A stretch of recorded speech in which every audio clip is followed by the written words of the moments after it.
kitchen, and his office. Okay. There are so many places that asking him for account is pointless.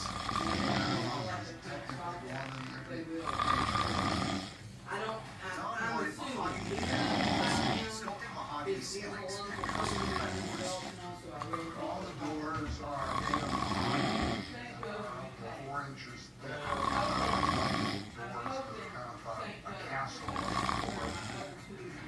When Don couldn't find enough high-quality mahogany in the U.S., he traveled halfway around the world to Africa.